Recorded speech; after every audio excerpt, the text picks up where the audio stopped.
My fiancé said, "I'm moving in with Anthony.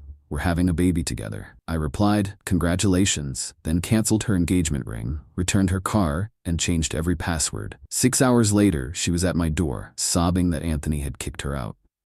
I, 36M, am writing this from my kitchen table, staring at a half-empty coffee cup and trying to process how fast your entire future can implode. It was Thursday around 2 p.m. when my phone rang. Sarah, 31F, my fiancée of 8 months. We'd been together 3 years, lived together in my house for the past year and a half. The conversation was short, brutal, and weirdly formal. "David, I need to tell you something. I'm moving in with Anthony. We're going to have a baby together. I'm picking up my things tonight." Anthony, 29M, her personal trainer. The guy she'd been working out with religiously for the past 4 months. I'd even paid for the sessions, thinking I was being supportive. My brain kind of froze for a second. The words didn't compute immediately. "Congratulations." I said it flat, emotionless, like I was confirming a dinner reservation. "That's it? That's all you have to say?" "What else is there to say? You've made your decision. I thought you'd fight for me or something. You're pregnant with another man's child and moving in with him, Sarah.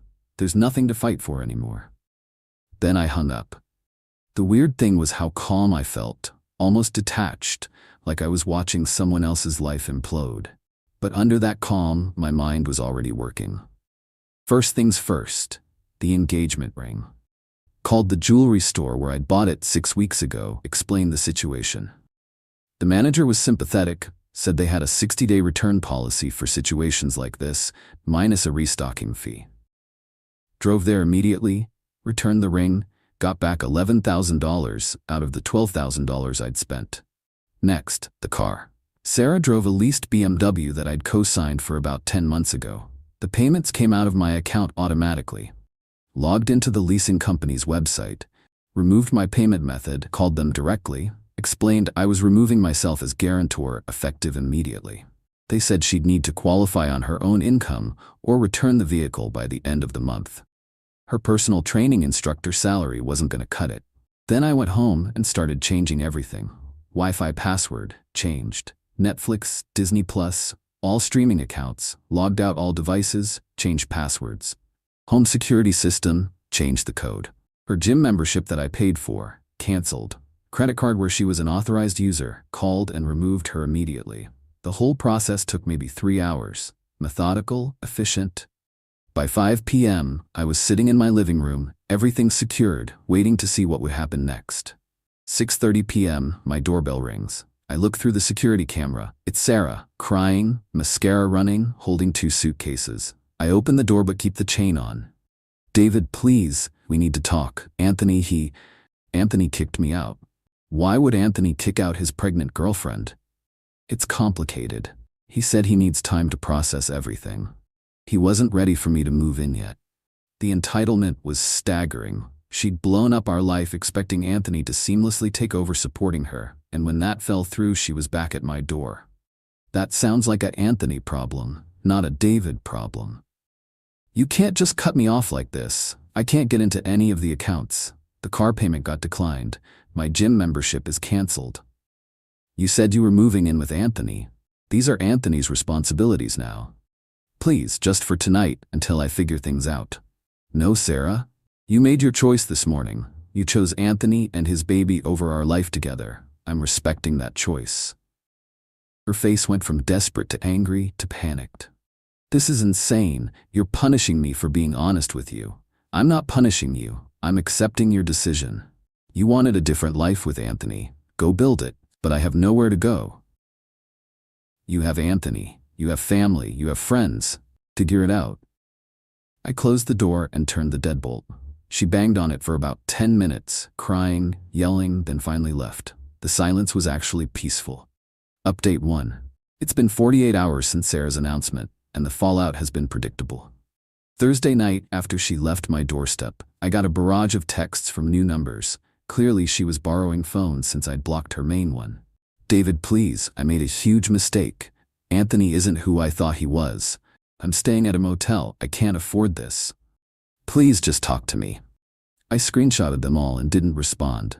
Friday morning, her sister Jessica called my work phone. "David, What the hell is wrong with you?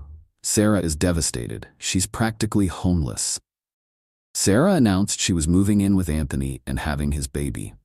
I respected her decision. She made a mistake. Anthony turned out to be a complete asshole. He basically used her and threw her away. That's unfortunate, but it's not my problem to solve. She needs help. She has nowhere to go. She has family. She has friends. She has Anthony, who's the father of her child. Anthony wants nothing to do with her now. Again, not my problem. She chose him over me. You're being cruel. I'm being realistic. She ended our relationship to be with someone else. I'm not a backup plan. Hung up, blocked that number too. Friday afternoon, Sarah's mom called. That was fun. David, I'm ashamed of you. Sarah's pregnant and you threw her out like garbage. Linda, Sarah announced she was leaving me for another man and having his baby. I didn't throw her out. She left. But she changed her mind. She realized she made a mistake. She realized Anthony wasn't going to support her like I did. That's not changing her mind. That's facing consequences. She needs stability right now. She's carrying a child. Anthony's responsibility. You're heartless. I'm practical. Your daughter chose someone else. I'm respecting that choice. The best part? I found out through a mutual friend that Anthony didn't just kick Sarah out. He's apparently married. Has been the whole time. His wife found out about the affair and the pregnancy, and Anthony immediately cut all contact with Sarah to save his marriage. So Sarah didn't just lose her fiancé and her comfortable life with me. She lost her affair partner too. And she's pregnant with a married man's baby who wants nothing to do with her. The hits keep coming. Got a call from the BMW dealership today. Sarah apparently went there trying to explain the situation, hoping they'd work with her. They told her exactly what I already knew. Without a co-signer with good credit, she doesn't qualify for the lease. She has until the end of the month to return the car or face repossession. She's been posting cryptic things on social media about learning who people really are and fake love. A few mutual friends have reached out asking what happened. I tell them the simple truth. She left me for someone else. It didn't work out, and now she's dealing with the consequences. Most people get it. The ones who don't weren't really my friends anyway. Spent the weekend cleaning out the last of her stuff from the house, things she didn't grab in her rushed packing Thursday night. Boxed it all up, labeled it clearly. If she wants it, she can arrange pickup. I'm not delivering anything. The house feels different now. Quieter, but in a good way. No more walking on eggshells wondering if she's texting Anthony. No more paying for gym sessions with her trainer. No more subsidizing a lifestyle for someone who was planning to leave me for another man. Update 2. 1 week since the phone call that changed everything. The entitlement has reached new heights. Monday morning, I got a letter. Not an email, not a text, an actual certified letter from Sarah. She'd had it delivered to my workplace. The letter was 3 pages of handwritten drama about how I abandoned her in her time of need and how she never meant for things to happen this way. The kicker was the last paragraph where she demanded I pay for her hotel costs until she gets back on her feet and suggested we go to couples counseling to work through this betrayal. The betrayal. She cheated on me, got pregnant by another man, announced she was leaving me for him, and I betrayed her by not funding her life afterward. I showed it to my lawyer friend Tom over lunch. He laughed so hard he nearly choked on his sandwich. She wants you to pay her bills after she left you for another guy, and she called it your betrayal? Apparently I'm supposed to be her safety net indefinitely. Save this letter. If she escalates, this shows her mindset clearly. Tuesday, the financial reality hit her harder. Got a call from my bank. Sarah had tried to use the credit card I'd canceled. Multiple attempts at different stores. The bank flagged it as potential fraud until I explained the situation. Called the credit card company, confirmed she was no longer an authorized user, and asked them to note that any attempts to use the card were unauthorized. Wednesday brought the family intervention. Sarah's parents showed up at my house unannounced. I watched them through my security camera for a few minutes before answering. Linda, David, we need to talk. Sarah's dad, Mike, looked uncomfortable but determined. Son, Sarah made a mistake, but you can't just cut her off completely. Mike, she didn't make a mistake. She made a calculated decision to leave me for another man. The fact that it didn't work out doesn't make it my responsibility. She's pregnant. She needs support. Anthony's baby. Anthony's support, or your support, not mine. Anthony is married. He was using her. That's something she should have figured out before cheating on me with him. Look, we know she messed up, but there's no but, Mike. She chose Anthony. I'm respecting that choice. She's made adult decisions. These are adult consequences. They tried for another 20 minutes, cycling through guilt, logic, and finally threats about doing the right thing. I stayed calm, stuck to facts, and eventually they left. Thursday was when things got really pathetic. Sarah showed up at my gym, the one I still go to, not the fancy place where she met Anthony. She cornered me by the free weights. David, please just listen to me for 5 minutes. You have 3 minutes. Clock's ticking. I know I messed up. I know I hurt you, but I'm pregnant and scared and I don't know what to do. 2 minutes. Anthony lied to me about everything. He's married. He never intended to leave his wife. He just wanted to have an affair. I was so stupid. 1 minute. I miss you.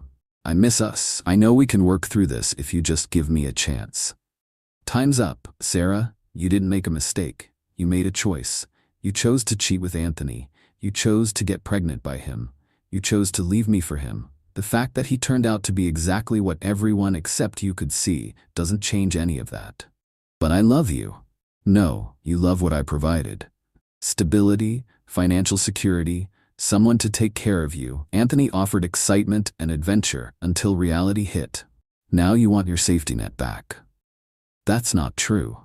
You announced you were having another man's baby and moving in with him. Everything I did afterward was just accepting that reality.